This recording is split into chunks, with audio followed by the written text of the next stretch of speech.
Good morning, art friends. Today I'm going to show you guys how to do watercolor flowers with watercolor. So you guys are going to need some paintbrushes, a watercolor tray if you have it. If you don't have a double watercolor tray, that's okay. You could use a regular one. A cup of water and a pencil if you want to draw your flowers first. I like to just pick flowers that I know. So I'd like to draw like roses and other small flowers that I really like. So what you guys are going to want to do is wake up all the colors that you're going to use, which just means you're getting your paintbrush wet and you're adding water to those colors. That way they're ready to use and you don't have to add the water to them later. So I'm just going through and adding water to those colors. Please make sure to clean off your paintbrush before you dip in a new color, because otherwise you're going to mix your colors and we don't want that. So I've mentioned this before. I don't know if you guys know that the tray that your watercolors come in, the clear part is actually meant for mixing. You can also achieve this on your paper, but I recommend mixing it in the tray first. That way you can see what color you have and whether you want to use it or not. So your brush shape is important too. A lot of what we're going to do with the flower petals is going to deal with how much pressure you put on your brush. So if you have a round tip brush like this one, because it's round at the top, this is the brush that I'm going to be using. If you use a square head brush, your flower petals might turn out a little differently, which is fine. So first I'm going to start with this red color. I know you guys can't see it on the camera, but I'm going to start with this red. I'm going to put it in my paint tray on the side here. I'm going to add water to it. When you add water to watercolor, it makes it lighter in color. So to make this like a whimsical, very soft painting, I'm going to use lighter colors. So I'm going to start with just a random shape, an organic shape, which just means it's not hard shaped like geometric shapes like squares or circles. Organic just means it's a free flowing line. So I'm going to add some more red to my tray up top here to make the color darker. I'm going to keep adding dark red to it to make it darker and darker and darker. So as you start to do these wiggly lines, it all begins to come together. And it's okay if they overlap. I'm trying not to make them overlap too much because then the color mixes. So as you guys can see, there's some white space in between. And then if you take just a little bit of water, you can spread this color out. It makes the petal look bigger. I'm just gonna add a couple more up this way and down here to kind of fill out this flower. Let me know if you know what kind of flower this might be that I'm drawing.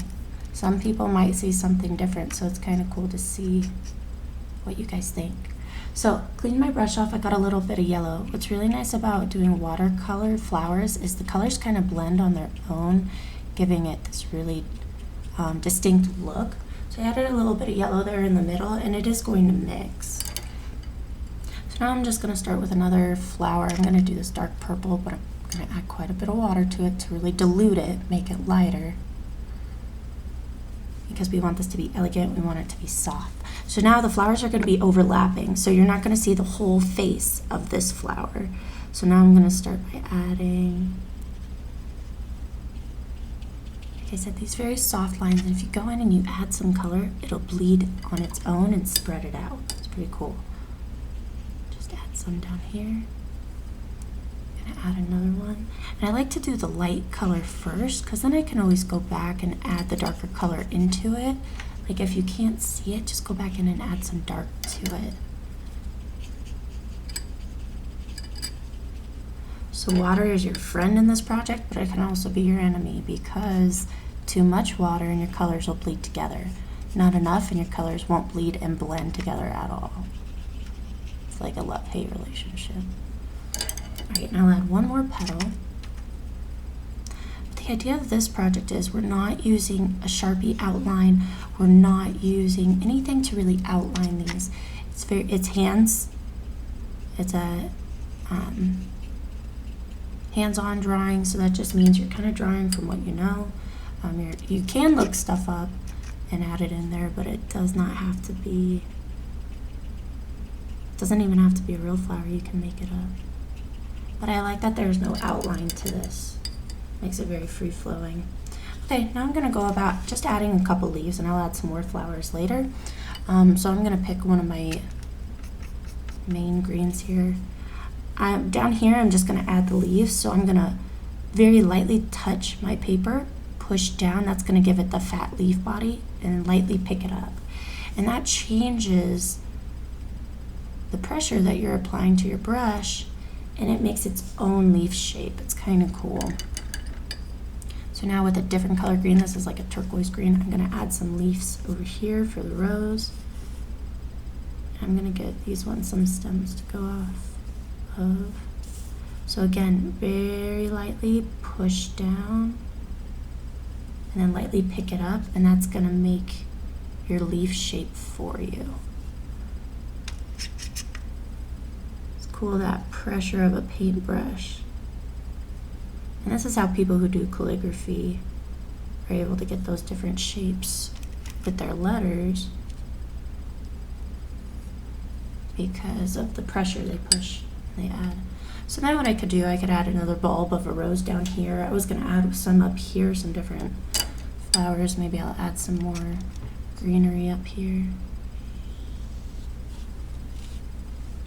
So then, and if I had a bigger brush, so a bigger round tip brush, that's going to change the size of my leaves dramatically.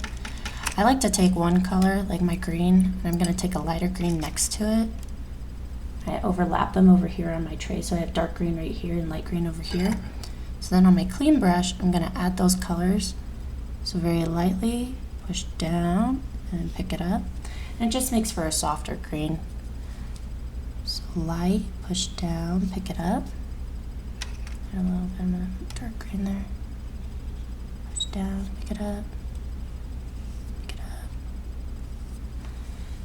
That just makes your leaves look very natural. I wanted to give a shout out to Miss Steers from American Academy, Lincoln Meadows. Her daughter taught her how to do this, and it inspired me to do it to show all of you guys how to do it. So thank you so much. You guys are very inspirational, and your art looks beautiful. So I'm going to add a couple of small little flowers down here.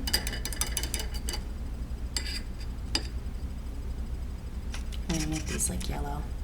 So very lightly, it's like a little blob. Just add some color in there. And then I'll go back in with my tiny brush, my tiny round tip brush, and add some petals around it. Or some leaves around it.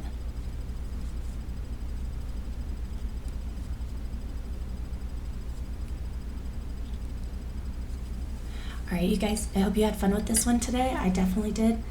Can't wait to hear from you, and see you soon. Bye.